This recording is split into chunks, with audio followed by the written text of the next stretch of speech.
Kapag ganito naman ng ulam na iahapag sa iyo mga pare koy, sigurado ako matatagalan at maiiwan ka sa mesang kumain neto mga pare koy. Panoorin ng buong video paano natin ito iniluto.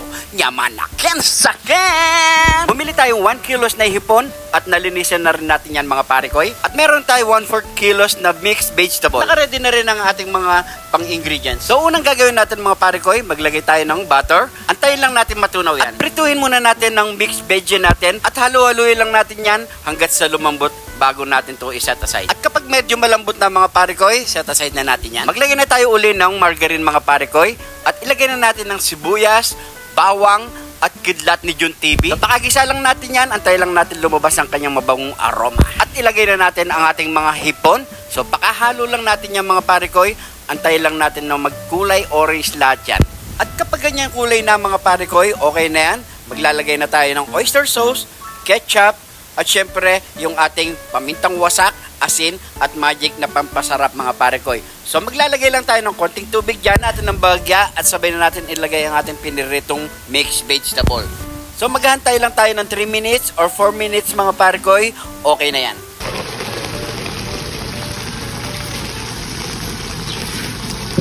After 4 minutes mga pare koy, luto na ang ating buttered shrimps mixed vegetable. So ano pang kasunod yan? Nyamanaken saken! Kain po tayo. Ayan o. Yan. Grabe. Bango. Ulo. Sarap. Sarap palang ulam na. Yun po. Kain po. Lagyan natin ng gulay. No.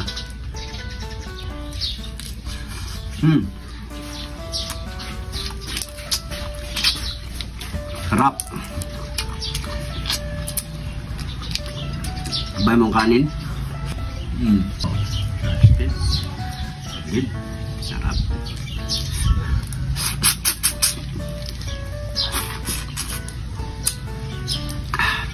Kain po. Gulay.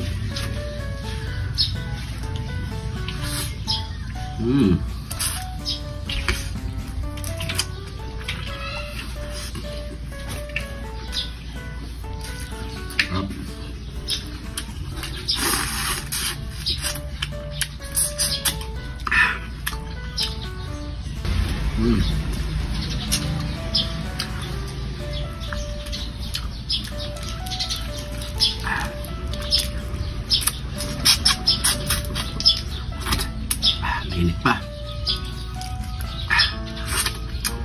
Yung anghang talaga ang nagdadala.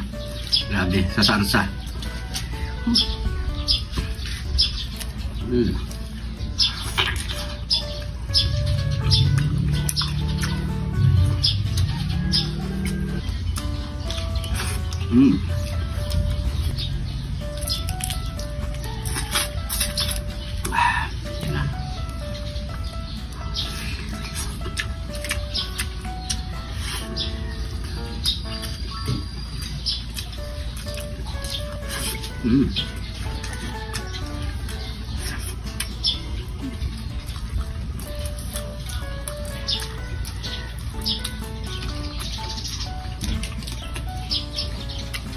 Last bite mga pare ko, baka maubos ko to. May magalit dito sa harap ko eh sa likod ng camera. Request pa naman ng anak ko to. Yan na. Muna natin yan. Pwede naman balatan nyo na agad para hindi masyadong matrabaho kayo bago nyo igisa. Oo.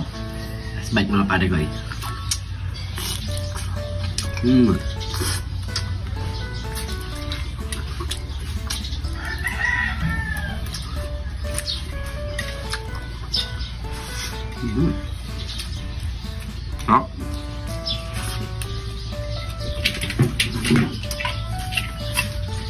Pero hilay-hilay lang. Dami na po tayo.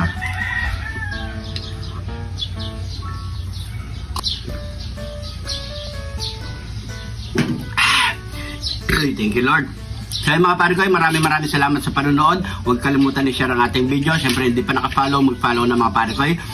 Para updated kayo sa mga bagong i-upload natin mga video mga pare ko. Sa mga bagong followers natin dyan, maraming salamat po. Lagi po kayo mag-iingat. God bless po.